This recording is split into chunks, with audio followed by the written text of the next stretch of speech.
Thanks.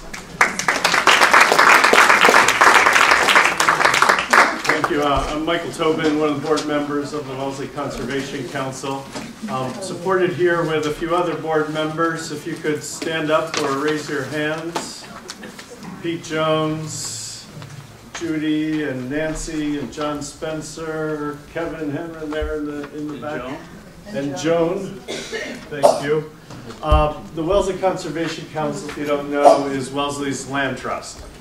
Just what the Mass Audubon does for the state of Massachusetts in protecting land, and the trustees of the reservation do as nonprofit organizations. We do this in your own backyard. As Fred mentioned, we're coming up to our 60th anniversary.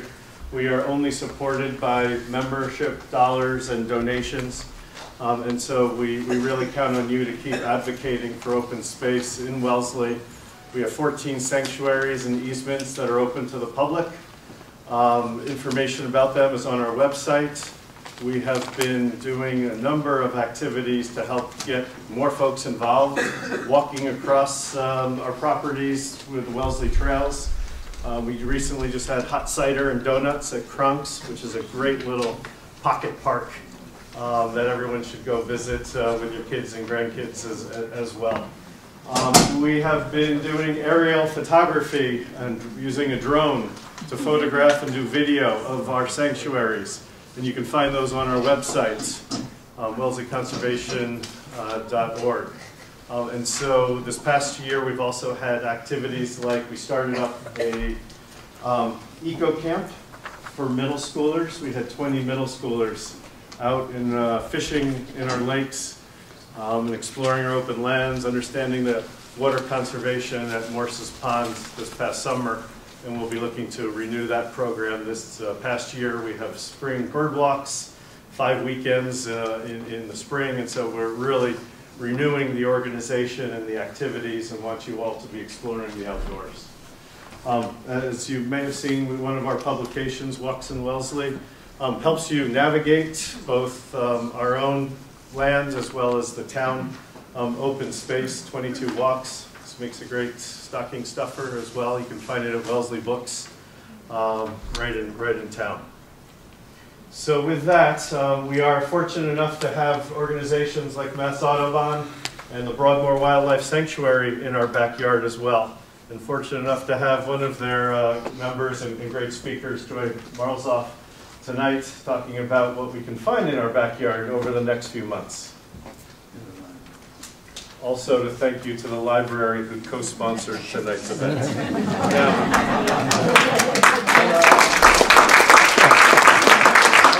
I don't know if you noticed, the library put a picture of the bird on the flyer that they sent around, and I put the coyote.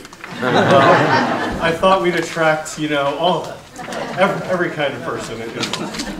So with that, Joy, thank you very much for coming. Thank you. Thank you very much for having me today. So just a quick question. How many of you are familiar with Broadmoor? Good, awesome. And for those of you who didn't raise your hand, we'll hope to see you sometime in the future. I know a few people in the audience already who have come to many of my programs that I teach there. I joke, I was just saying a minute ago, I teach from 4 to 104, so every age range in between, but we have fabulous programs for families, as well as, I like to call us big kids, because you're never too old to have fun, right, adults? Just saying. So tonight we're going to talk a little bit about the wildlife that we might see this winter and the changes that are occurring now, and that we might see in the next few months. But obviously we've already been seeing some differences this fall, and I'm going to talk a little bit more about that, where we've been having some very different environmental changes, weather-wise and climate-wise, in the past number of years. So, if I can have someone tone down the lights a little bit, that would be great. Yeah, sure. Yep. Be a lot easier to see the pictures. So speaking of things that we might have seen recently, this photo was actually taken right at Broadmoor. We had some beautiful fall foliage.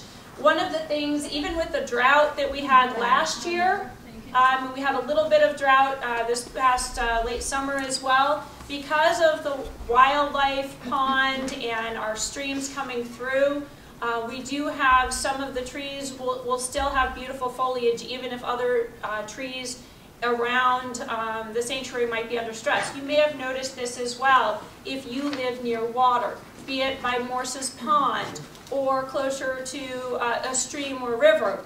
If they have another water source, some of the plants might have done better through the drought last year, or even through the sort of modified drought that we had at the end of the summer and early fall. Now, one of the trees, or shrubs I should say, that I love to see in the fall, does anyone recognize this one? It's very striking. It's a native plant. It's witch hazel. Witch hazel. So some of you may, anybody have a witch hazel bottle in their medicine cabinet right now? So usually when we think of witch hazel, we think of a bottle. We don't think of the plant that it comes from. But one of the things that is really helpful to wildlife is native plants. And of course, even Native Americans used witch hazel just the same way we do today, by boiling down the bark. Now, I'm sure you all recognize this feeder bird, especially the one on the left, as well as the one on the right. Anybody want to name that one? Cardinal, of course. So one of the things that will oftentimes come up this time of year is people start talking about putting out bird feeders. It's not as important during summer months because there usually is plenty of natural food. As we get later into fall and winter, there's not as much natural food to go around. So that's the time that if you're going to put out a bird feeder, that's the better time to do it. However, if you start feeding, it is really, really helpful to the wildlife to keep feeding. If you start feeding and then stop in the middle of the sort of strongest winter months or harshest winter months, it's much tougher on the animals. So to give you a little bit of a sound as well, classic sound of the cardinal, because everything's more fun with sound. So we of course recognize the beautiful male cardinal. I think the female still looks pretty nice, but of course it usually the guys get to be the pretty ones. It does seem so unfair sometimes. But the female cardinal has a lot in common with the male. Obviously the color's a little bit different, but she does still have the crest she can pop up, and also that very, very strong bill, particularly good for things like black whale, sunflower, those little bit harder to open seeds. So, like many birds, cardinals have multiple sounds that they can make. A lot of times in the winter, we won't hear their flirty song that they might use in the springtime, but you will hear other sounds that some of these birds are making. You might also see, this was actually taken right at Broadmoor in our native plants garden. These are some of the birds that do appear to stick around during the winter. However, there are shorter migrations that do occur with a lot of these birds, including cardinals, where they may just migrate down from southern Canada or from Maine. So our cardinals, if they seem to disappear for about 2 weeks in the fall, it's just because they might have gone south to, say, Jersey or Maryland. little far south, but we do still have cardinals in the wintertime. What's the other one? Oh, we're going to talk about that one. So you might also recognize mourning doves. Mourning doves do stick around, and they also will commonly be hanging out on the ground. That's typically where you'll see a mourning dove. Oftentimes people will sometimes confuse them with owls as well. Kind of a sort of mournful tone is how they get their name, but they're normally calling during the day, not in the evening when you might hear an owl call. Now, one of the things about wildlife is, of course, it makes a big difference if there's food around. Now, of course, during the nicer months, we might have flowers coming out. This is our crabapple tree at Broadmoor. You might have flowering plants in your yard as well. And with the drought that we had last year, probably many of you noticed, who here has fruiting plants in their yard? Or fruiting trees, yeah. So you may have noticed that the fruit came a lot smaller or maybe not at all last year after the drought. This year, our crab apples were significantly larger. They went from the size of a dime or non-existent last year to pretty good size. I'd say a little bit smaller than a tennis ball this year. So it was a dramatic size difference, and that all had to do with the amount of water that we had this spring. But that's a very important food source for wildlife. So as they're going into the fall and winter months, they're relying on that fruit that the pollinators help to create by pollinating those flowers. Now some of you may recognize these lovely flowers that create a blueberry. Yep. So they, of course, will typically come out in August or July in some areas. And so that's more of a summertime fruit. When we think of fruit, that's oftentimes what we think of, with maybe the exception of an apple. But some of the different plants that we have in this vicinity, sorry, that just skipped ahead, will also provide seeds that are critical for animals as well. So you might have sunflowers in your yard or in your neighbor's yard, or you might put out sunflower seed itself. This little tufted titmouse is taking advantage of a little seed in its beak. And here's the tufted titmouse call. Now some of the other fruits that you might be accustomed to seeing in the fall, anyone recognize this one? Grape, absolutely. So grapes can be also a critical food source for wildlife in the fall as well. Walking down some of the trails at Broadmoor, you can actually smell what smells like grape jelly, usually about middle of September. It makes you really hungry, actually. And we oftentimes smell them on our canoes on the Charles River when we do our fall foliage canoes. But these food sources are absolutely critical for wildlife. So when we do have droughts like we did last year, that was a big problem for the wildlife that depends on that food source. Now we talked about fruit that is around during the summer and fruit that's around during the fall. But some of the fruiting plants that we might have in our yards or might have in our neighborhoods and that we also have at Broadmoor keeps its berries a little bit later into the season. So you might recognize this particular plant. It is known for keeping its berries into the winter. Winterberry, absolutely. Little hint there by the name, but indeed that is winterberry. And it is a beautiful, beautiful shrub as well. Lovely colors.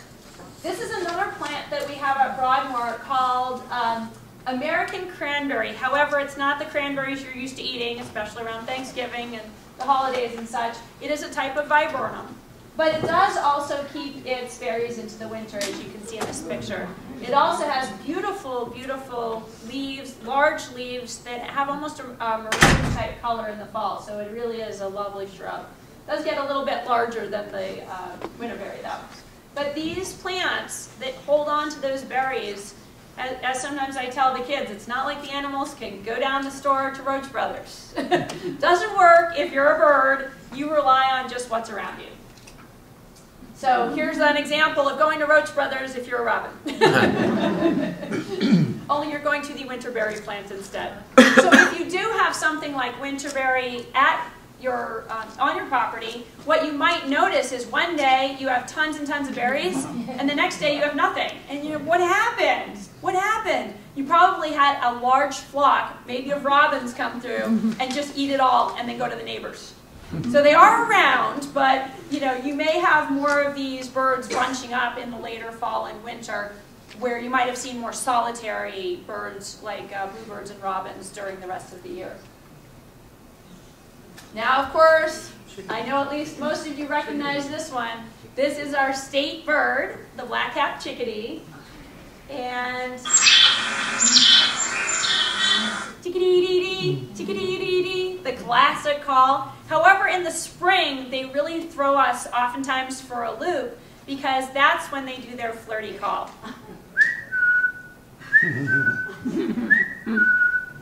And sometimes in the fall, you'll hear the young males practicing. Of course, the girls are completely ignoring them, but, but sometimes, on occasion, you will hear some of the youngsters practicing their calls, and that does sometimes occur with other species of birds as well. So keep a lookout, because the chickadees, of course, will be around all winter, and will love it if you have a feeder in your yard. Now, one of the other ones that you might see sticking around will be the nuthatch. So you never know what might be also in cavities in your yard. So some of the animals that we have that live around here are cavity nesters. So if you have an older tree in your property, you have maybe a dying tree, always have it checked out first and double check depending on when it's nesting season for some of the different species, just to make sure there's no nest in it if you do need to take it down. Or if the tree does come down in a storm, double check and see if it has cavities. You never know, there might be baby birds if it comes down in the springtime. Or even in the later winter for certain species. Now, of course, this time of year we don't see a lot of flowers. This columbine is a critical food source for an animal that does need to leave because columbine is no longer around the later it gets. And this is a good example of a bird we don't see very often, especially because it flies really fast. And that is the hummingbird. We only have one species of hummingbird here in Massachusetts. That's the ruby-throated. This photo is actually taken right in our native plants garden, right by the columbine at Broadmoor. But if people are interested in attracting hummingbirds to their yard, but a lot of times people will put out hummingbird feeders. However, it is important to bring them in at the end of the season to make sure that they don't stick around longer than they should. The natural food sources do disappear and they really do need to migrate south. This is another example of one of the migrants we have many of at Broadmoor. These are our tree swallows. And if you're lucky, you might have different swallows, could be tree swallows, could be other species, soaring over your house. If you do, you're super lucky because they are aerial insectivores, which means they eat insects in the air, which is a really, really important job. I like to say they're part of our daytime pest patrol. So if you're lucky enough to have tree swallows around, they're doing nothing but good things for you and helping to control some of the various pests that we have.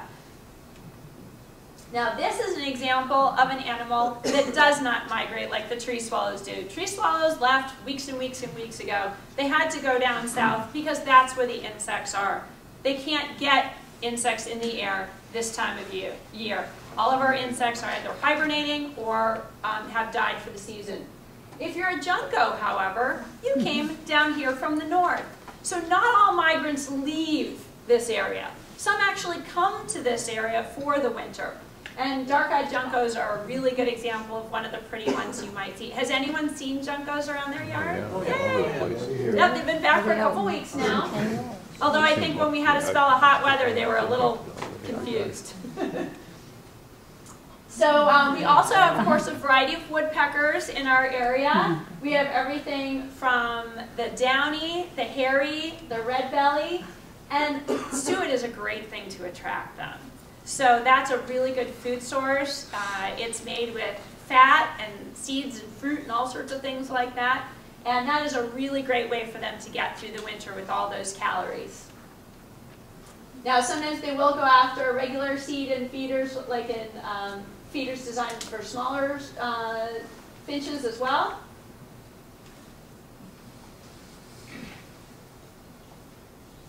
There we go.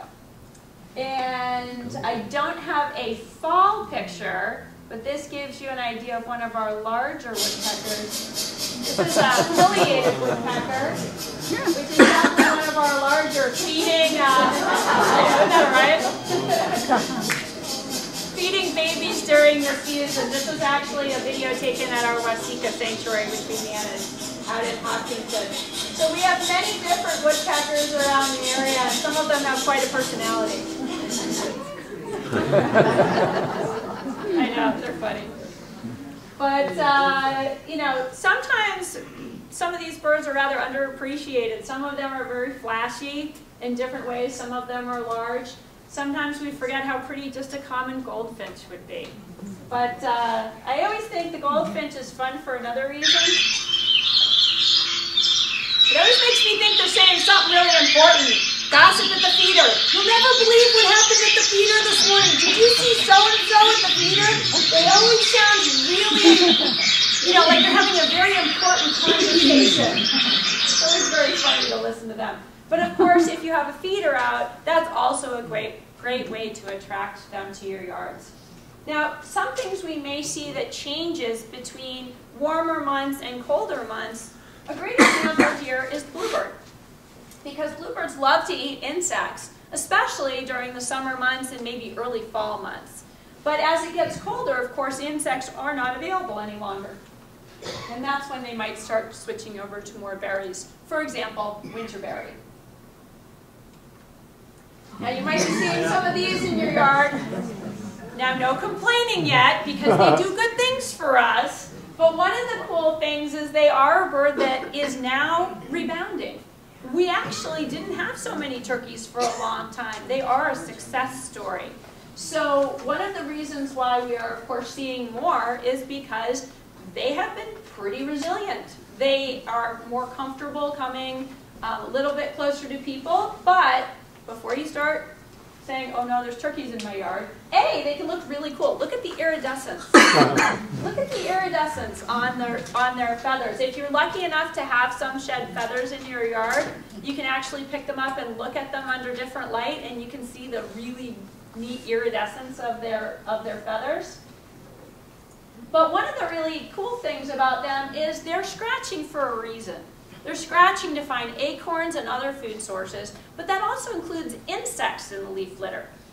So there's one insect that we tend to be not too happy to have in our yards. Can anyone think of that one that tends to cling to us? Ticks.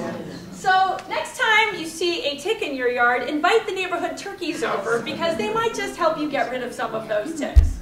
So they do actually serve a really important role in the ecosystem by helping to eat some of the insects that might be in that leaf litter, including maybe some ticks. So here's a few other examples, and I have a little video here.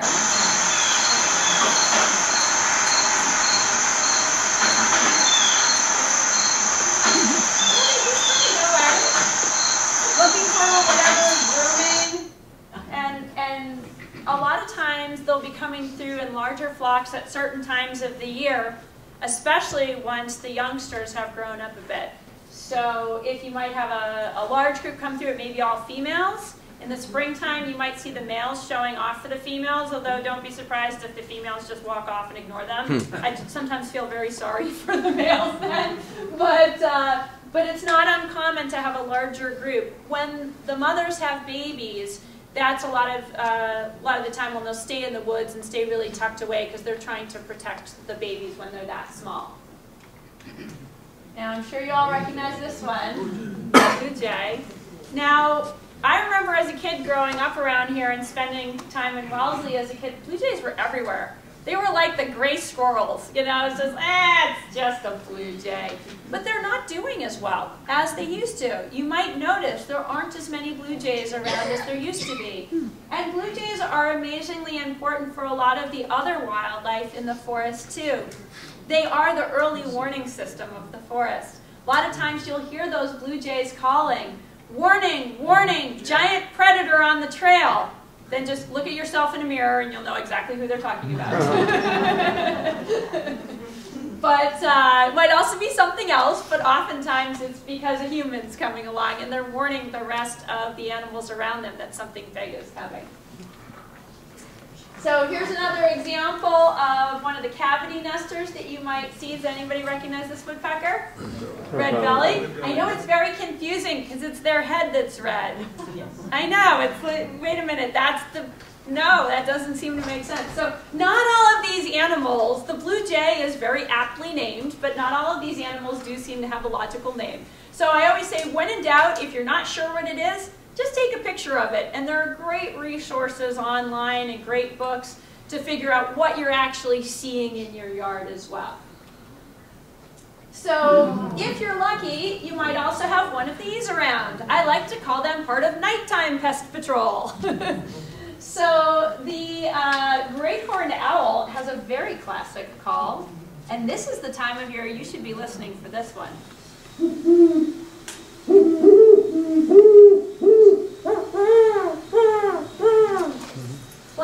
Classic hoot owl sound.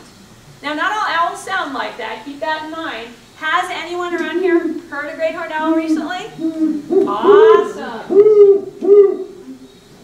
So, in the great horned owl sort of seasonal cycle, this is the time of year they're getting back together with their significant other.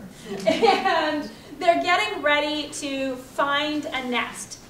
These animals actually don't make their own nests. they're looking for a crow nest, a great blue heron nest, maybe even a hawk nest. They're looking for another large bird's nest, and they will take over that nest for the winter. About February or so, they'll be laying their eggs. And then come about April and May, if you're really lucky and you know they're there, you might be able to see some youngsters hatching out. So, and practicing with their wings and getting ready to fledge. So usually, if they're babies in the nest, they're usually visible by April or so. So these animals seem to be on a very different schedule than most other birds. We think of nesting birds happening in the springtime and early summer, not winter. What's their problem? They're confused or something. But that's one of the reasons why they don't build their own nests. It helps to conserve energy.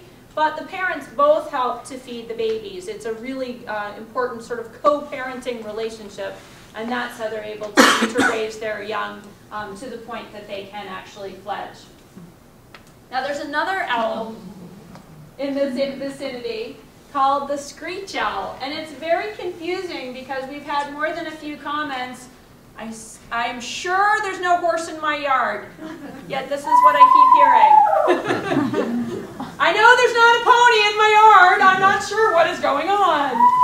And that's because they've got a screech owl. Now these guys don't need as large a territory. If you are a great horned owl, you might have 400 acres in your territory. If you're a screech owl, you need a lot less space. However, if you're a screech owl, you don't want to be making quite so much sound around a great horn because they might come and do not so nice things to you. So if you do have a tree with cavities, that is one of the animals that might use them. Now, as we go through different seasons, you might see different animals in different places. Does anyone recognize this strange bird? Woodcock, absolutely. And woodcocks are one of the animals that have not been doing so well of late. Partially that's habitat loss. But with some of the deep snows we've had in the past few years, when they come back in March, they've had a big challenge. So this is one of the birds to sort of look for come March, early April-ish time frame. So one of the other birds that we've had that has been doing very, very well is the hawk, the red-tailed hawk specifically. Anybody seen red-tailed hawks perched along 128, especially? And I'm sure you've seen them perched elsewhere. How many of you have seen them perched anywhere? My yard. Your yard, absolutely. So they're pretty resourceful. They might perch on a fence post. They might perch on a light, like along the highway. They might even get roadkill. Hey, free food! Looks pretty fresh. Good enough. They might also, if they're young, perch on top of your nest box. Usually the birds inside will be just fine because usually that's a young bird perching on top. And I've seen them perched on top of bird feeders, and all the little birds are just like, I'm smarter than that. I'm not going up there if you're sitting on top of the bird feeder. So they just wait until the big bird flies away and gets frustrated. So these animals are definitely one of the ones that are doing quite well here in the state of Massachusetts. They're very resilient and very resourceful birds. This is one that is not doing quite as well. That's the American kestrel falcon. And one of the animals, or one of the ways we can help them is because they too need large holes. They are animals that you can actually put up a nest box for. And so we have actually done that at Broadmoor in our fields. Depending on what habitat you have around you, that may be a better habitat for certain birds rather than others. And you probably recognize this one you may have seen overhead. Anyone recognize this one? Absolutely. I like to say it's V for vulture. So if you see it soaring with its wings to the side, it's probably a hawk. You see the wingtips up, it's V for vulture. That's the easiest way to recognize it. But they too are very resourceful. And even though they might have a little bit of an ugly head, it's for a very important reason, and that's so they can help clear that roadkill off the road. They too are quite resourceful. Now, one of the animals you won't be seeing this fall, but which is maybe underground in your yard, or maybe in your neighbor's yard, or maybe down the road, is a little painted turtle. Now, the mothers came and laid their eggs, usually in the May-June time frame. Usually painted turtles lay their eggs in June. these babies are going to be overwintering underground until somewhere between April and July next year. And that's when you're going to look to see them emerge from the ground. However, if you do see one, don't worry, they know where they're going. If you see one in the middle of the road, just help it cross in the direction it's already going in. But these animals are sort of built to withstand the winter underground, and it's not uncommon to see them pop out in the spring. However, if you're a snapping turtle, or what I like to say in the springtime, a mom on a mission, never mess with a mom on a mission. These big snappers, when they come up to lay, their babies usually hatch out first week or two in September. So they are more of a fall emergence. And again, these animals know where they're going. Now sometimes we end up with houses where they've been nesting for 40 years, and then they get confused, and the people who move into the houses get confused. But these animals do know where they're going. So again, if you ever see a turtle that appears to be in an odd place, just help it go in the same direction it's going in. If you do see a mom on a mission, don't mess with her. That's the best thing to do. Because oftentimes when people return turtles to the water in the summertime, she may not have laid her eggs yet. And then she's got to go back and do the walk all over again. Now, those are two of our more common turtles we have in this vicinity. But you might have just heard on the news some of the other turtles that we have here in Massachusetts that are washing up on beaches. And those are some of our sea turtles. So, whereas we have freshwater turtles here, some of these sea turtles that would normally be in the warmer waters up here during the summer get trapped in Cape Cod Bay. They can't figure out how to get out of the bay. And that's where Mass Audubon's Wellfleet Bay Sanctuary comes in. They have turtle teams that actually go and walk the beaches to find these cold-stunned turtles. And that's when they can hopefully find them in time and eventually get them returned to the water like this loggerhead.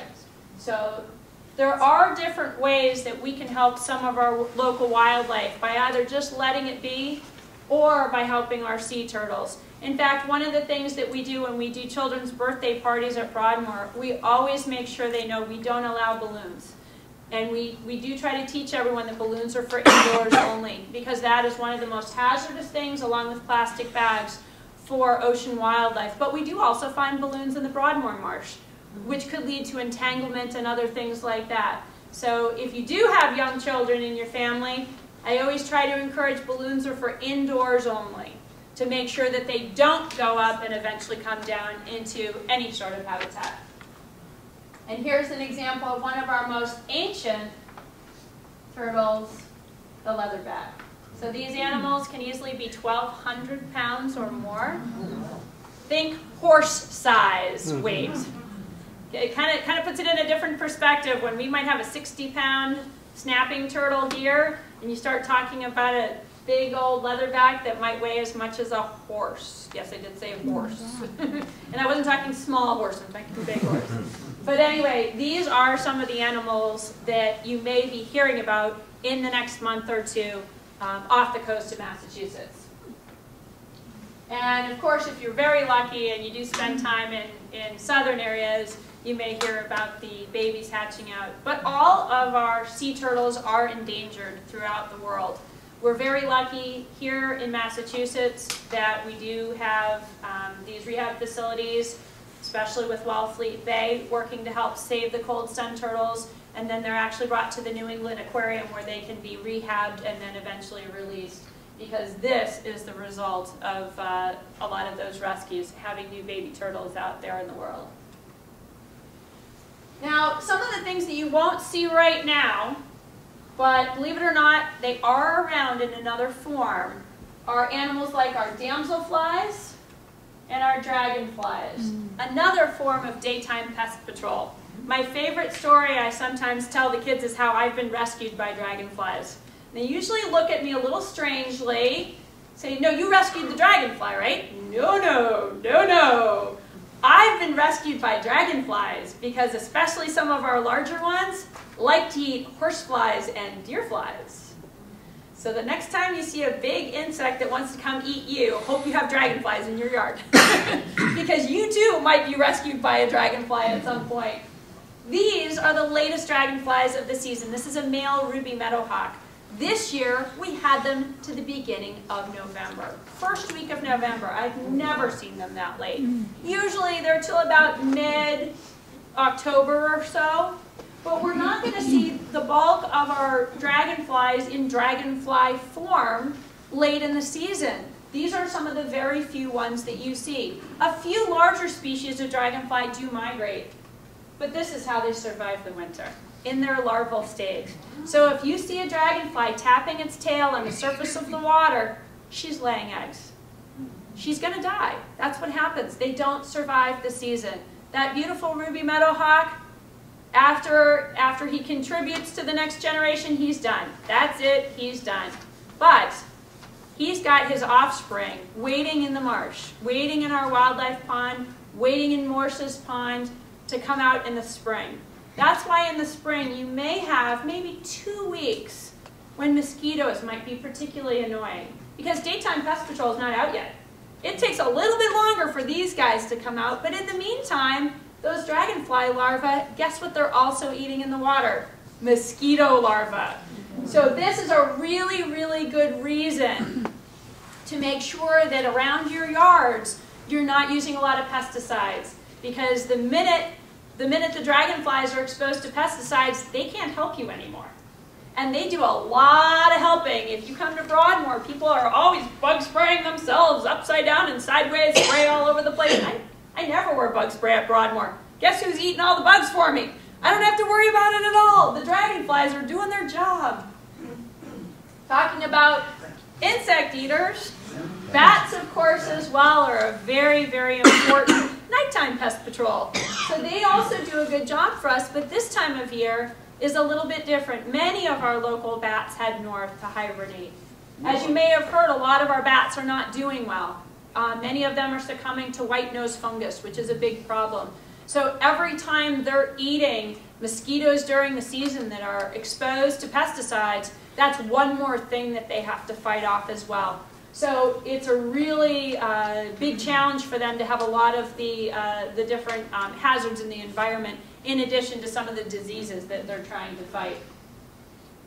Now sometimes in the fall we see different animals moving to different places. We might see ducks on some of the larger ponds. As some of the waterways start to ice over, some of the marshes may have a little bit of ice overnight. So you might find ducks on some of the larger places. You might find it out on Lake Cochituate.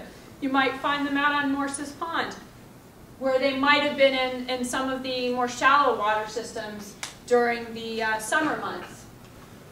Sometimes we've got some really gutsy great blue herons around here too. Many of them will fly south for the winter, but I've seen them here in January, and I just kind of look at my watch like, did you not check the calendar? But it's a risk for them to fly south, and it's a risk for them to stay. If you've been along the Charles River in later fall, you may have noticed some great blue herons there. Oftentimes those are the youngsters. You figure they're going to stay a little bit longer. They're going to work on building up their muscles, building up their body fat for that flight, really getting ready. And their parents have already said, bye, good luck, see you in Florida. I'm out of here. So you definitely see a little bit different behavior between the adults that are like, it's just those canoe people or weird green things floating down the river. And the youngsters who get a little bit more spooked, like, I haven't seen that before. But they may also be hanging out with their nest mates too. So the video I have coming up is just an example of sometimes when it just pays to be very, very patient on your side as well as the bird's side. These animals are ambush predators, and they do feed on a lot of different types of food in the marsh. I've actually photographed one that came up with a crayfish once. At first I thought it was a weird looking frog, and then I looked close and no, there's pinchers on that, not frog. But these animals are super patient, and they really, you know that they see something when they're looking this concentrated. Now I actually have the sound turned off here because You should have heard the response from all the kids during vacation week. When they saw me videoing, they were like, Joy, Joy, Joy, like, shh, I'm taking a video. But boy, when he came up with that giant fish, all the kids, oh my gosh, look at the fish! So you never know what being a little quiet and a little patient will allow you to see. Now, of course, there's a lot of activity in the fall. This is when some animals are not only sharpening their teeth, but this is when they're getting ready for the winter time. And then, of course, are our local beaver. Now, these animals have actually been super, super critical to a lot of our habitats in this area. Because if you think to not only this past summer, but the summer before, the water in Broadmoor's marsh, did anybody go to Broadmoor in the summertime when we had the drought? Not this past summer, but the summer before? We were down to mud flats. Not kidding, mud flats. The poor little turtles and the frogs were hoofing it. they were having to go really, really far to try to find water. But part of the reason why we had any water whatsoever is we have beavers on the grounds. They naturally are creating reservoirs. And in fact, we're lucky enough to have a fairly healthy beaver population here. Beavers are actually being reintroduced out west, places like Colorado, because establishing those healthy reservoirs, naturally produced reservoirs by these animals, is actually what is helping to restore some of those ecosystems out there. If you have the ponds, then you have the animals living in the ponds, the fish, the wading birds. Then you have plants growing up along the ponds. Then you have healthier plant life for birds and other sorts of animals. So it helps to keep the balance of nature, to have these sort of ecosystem restorers and maintainers. But this time of year, they're in a race against time. So if there are some cutting in your neighborhood, there's a really good reason for that. They have 2 entrance and exit holes in their lodge. If the ice freezes across their hole, they're in trouble because they can't get down to have all that buried food that they have for the winter time that's down on the bottom of the marsh or down on the bottom of the pond. They have to have those holes open and available. They're always under the water unless the water level goes down. In fact, we had a brand new lodge that was built at Broadmoor during the drought last year. And then the water came back in the fall, and then they probably had to go back to the old lodge because their new lodge was now underwater. But it had dropped 3.5 feet in the marsh. 3.5 feet during the drought. That's a pretty dramatic amount. And that's including the different dams that we have on grounds to help reduce that water. But there's only so much that can be done when you have extreme drought like that. This fall, the water level went down quite a bit and then came right back up again. We weren't down to mud flats, but that's one of the reasons why different ways to protect the water is very important. And that might mean water conservation for us as well. That might mean planting more native plants rather than huge green lawns. Aside from the fact you have to mow the lawns, that's annoying anyway. But the more types of native plants you have, the less lawn care you have to do. It's a win-win. My favorite kind of gardening. Now, you might also, if you're very lucky, have adorable little critters like this around. Anybody recognize this little guy? Not a muskrat, you're very close. It's a mink. It's a mink. Otters are a little bit larger and have a little bit rounder face. If it's a muskrat, it has a different shaped tail, not so fluffy. And is more like a short, squat loaf of bread. But we do have quite a variety of different mammals around, including water-based mammals. The mink just being one of them. But also, speaking of otters, one of the cool things as it gets colder and as we have a dusting of snow, sometimes even a little bit deeper snow, but dustings are perfect, it's a little bit hard to see what this is. But if you can see this long part, you might see little footsteps here. These are otter tracks, including otter slides. Otters love to go sledding. Who knew? But they love to go sledding. I mean, honest, how many of us have ever sledded before? Come on. Come on, adults out there. We've all been sledding at one point in time. So otters also like to go sledding. How cool is that? And they just slide right on their belly. It's very convenient. Think a la penguin. Works for them too. So they kind of do this little hopping gait, and then they go sliding, and boom, right down into the water. It's very convenient. But we have all sorts of places on grounds where they'll go sliding down hills and all sorts of things like that. So it's always fun to go out tracking in the winter and looking for otter slides. Hard to see the otters, but you can definitely see the slides. Now, some of the animals oftentimes we don't think about as being very important to the wildlife around us are animals like chipmunks. Usually I hear moan and groan about them. However, they are what we call a keystone or cornerstone species. What that means is they help to provide homes for other animals. If we take a keystone species out of the ecosystem, that actually limits the survival of other species. So as you probably know, these guys are amazing diggers. There's no question, they're out there digging all the time. But what they're doing is they're also not just digging one hole or one tunnel for themselves, they're digging holes and tunnels that other wildlife can use. Other smaller wildlife. So it might be something like snakes in your neighborhood using that. And before I hear a groan about snakes, don't forget they're important pest patrol as well. They do important things for us too. But many, many of our animals that survive the winter use chipmunk burrows to actually go down below the frost line and survive the winter that way in a hibernation state. Now, we usually have these year-round, although it's really hard to photograph them in the winter time. So when we see rabbits out, maybe around dusk in the summertime, we may need to look for this in the wintertime. So one of the great ways to know what's coming through your yard is just to look for the footprints. And in the wintertime and even in the fall, we do a lot of tracking programs at Broadmoor so people can learn more about what to look for in animal tracks and signs to get a little bit better idea of what's actually in your yard or in your neighborhood. And we do both adult and family programs on tracking. But with the rabbits, it's very funny because it's always the big feet that end up in front on the tracks. The little feet end up behind. But it's very interesting to figure out where they're going and why they're going to different places. Hiding is very important for rabbits in the winter as well. Now, you might have some of these around too. And they have some challenges in the wintertime too, especially after the drought.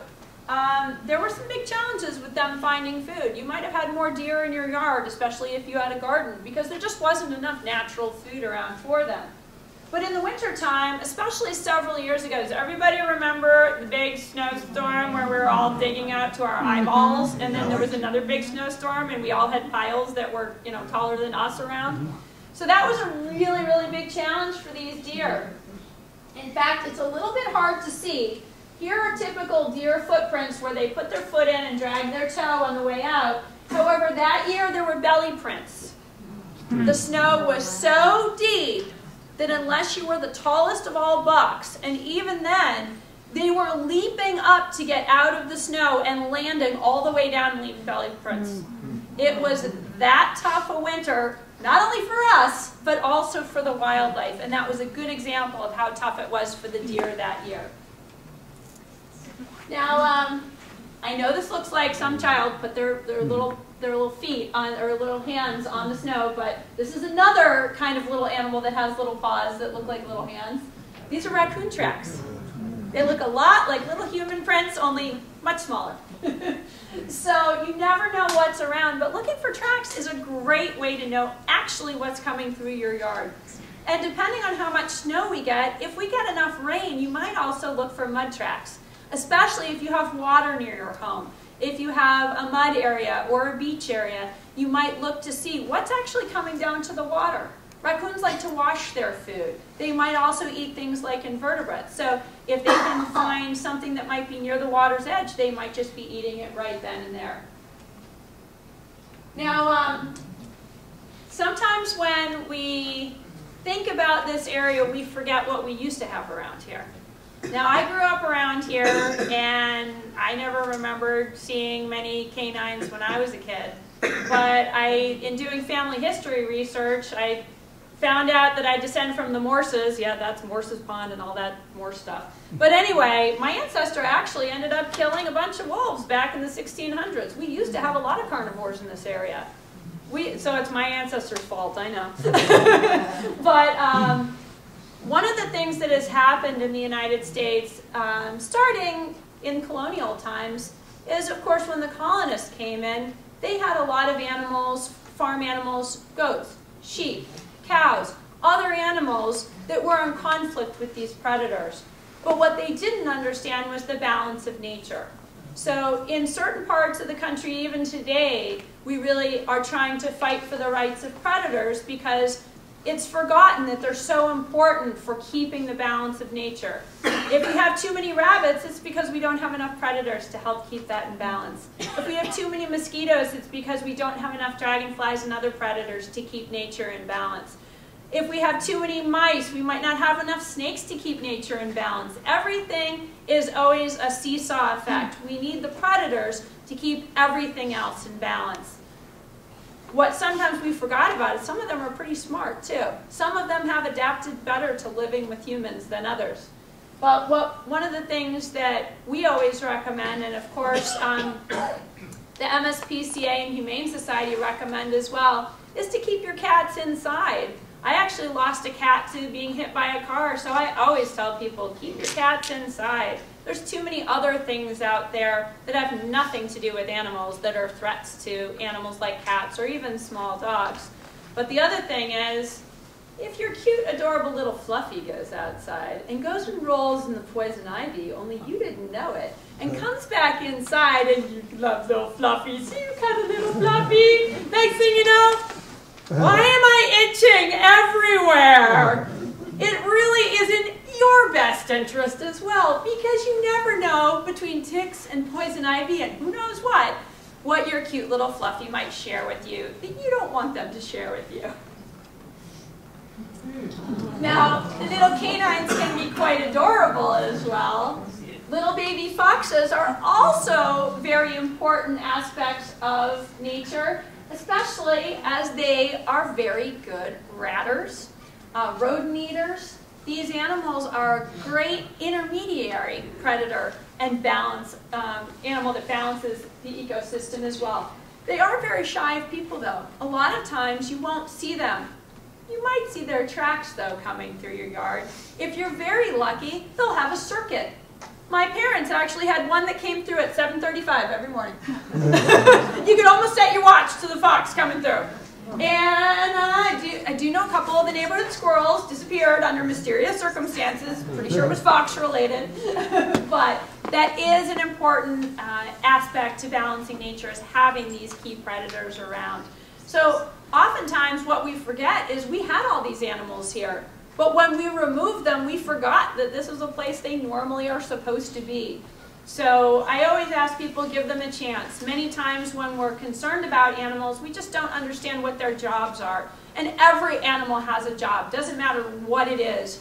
But if we better understand them, we can better coexist with them as well. Now come springtime, we're going to see some other things coming. And this might be early March, mid-March. In fact, just the other night, when it was a little warmer, I was hearing these guys. Beep, beep, beep, beep. Anybody else hear spring peepers about a week ago? The animals got really confused. We had a spout of warm weather there. Cold weather, warm weather. They all thought it was spring. I had a friend in Connecticut reporting wood frogs and salamanders coming out. Really confusing. What's happening with climate change here is animals are getting out of sync with nature. They're getting out of sync with their food sources and potentially coming out of hibernation too early. There are going to be a lot of different changes occurring as these different temperature shifts occur, especially over time. Hopefully most of them went back into hibernation. Wood frogs and peepers come out early because they have something special. They've got built-in antifreeze. So if you think there's a dead frog in your yard and you have wood frogs around and it's kind of looking like this and you're like, oh, dead frog, or is it dead? I don't know, it looks dead. Just give it some time because it may start thump, thump, thump, thump, thump, and then go jumping away in March. So they will actually bury themselves in the leaf litter surrounding vernal pools, and that is how they survive the winter with their built-in antifreeze. The same thing with the peepers. And here's a good example of one of the wood frogs. So if you come to Broadmoor and you walk Quacking Frog Trail, that's when people come to us in the spring and say, you know, I keep hearing these ducks in the woods, frog, or maybe multiple frogs, but only for about 2 weeks in the spring. It's a very, very, very short amount of time. And that's where, if you're lucky, you might be seeing an endangered species like a blue-spotted salamander or a spotted salamander. If you do have vernal pools where you live that are not certified, one of the ways that you can actually protect that vernal pool down the road is get it certified. These animals need at least 750 feet all around that vernal pool. If only the vernal pool is protected, these animals will not survive. They need land around the vernal pool as well. Now, one of the things that we have at Broadmoor that is a real disappearing habitat in this area is grassland. There's a massive loss of grassland habitat. I remember I grew up riding horses right the other side of Broadmoor when I was a kid. Drive right down Route 16 from Auburndale, right through here, all the way down. And there used to be tons of fields around here. There used to be tons of them. But of course, that was the easiest place to build houses. And I know we can't take away the houses. What are you going to do? It's not like we can tear them down and put field up again. But there are things we can do. The reason why I bring fields up now is this is a great time to scatter seeds. Many of the seeds that we need for wildflower gardens need to go through a chilling period. And one example might be something that bees might thrive on, like the milkweed. So milkweed has to chill its seed over the wintertime for it to bloom. Now there's also another shortcut. You can throw it in the freezer too and still plant it in the spring. But milkweed is an absolute critical food source for, many of you may know, monarch butterflies. And I will tell you, when I first started at Broadmoor, I would see monarchs every year.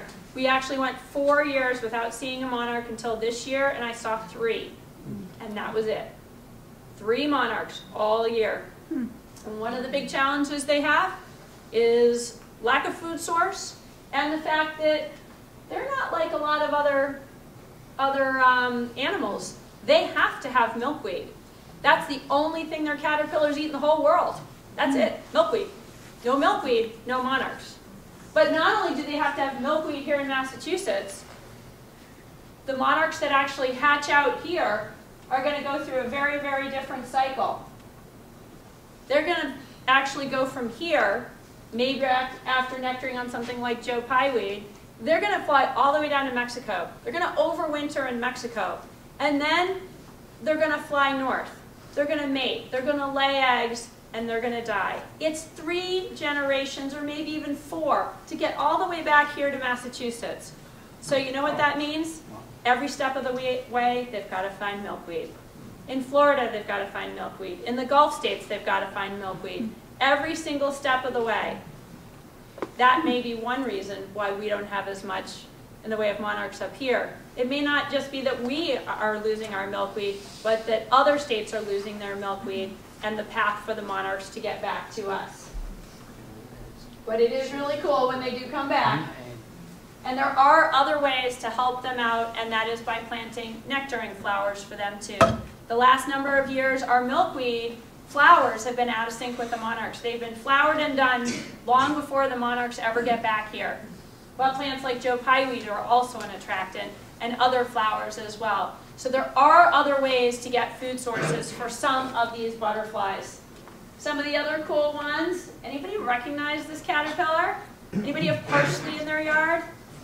Then you might recognize this little caterpillar. I like to say, it's always nice when you can share and plant a little extra parsley, because that's how you get black swallowtails.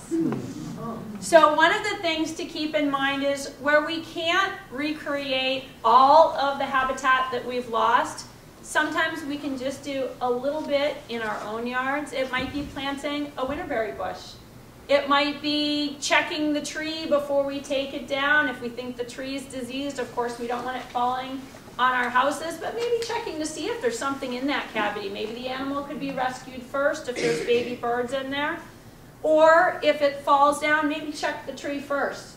Maybe there is something in there. Maybe it is planting milkweed. Maybe it's planting other native plants for our native pollinators, our butterflies, our bees. You might have heard of colony collapse disorder that's affecting our non-native honeybees. but our native bees, we have well over 200 species of native bee here in Massachusetts, and they all do a wonderful pollinating job, including pollinating yummy things that we might get from neighboring farms too, apples and other fruit.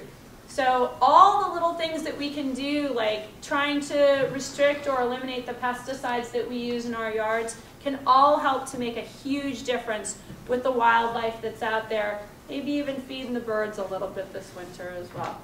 So thank you very much for having me today. And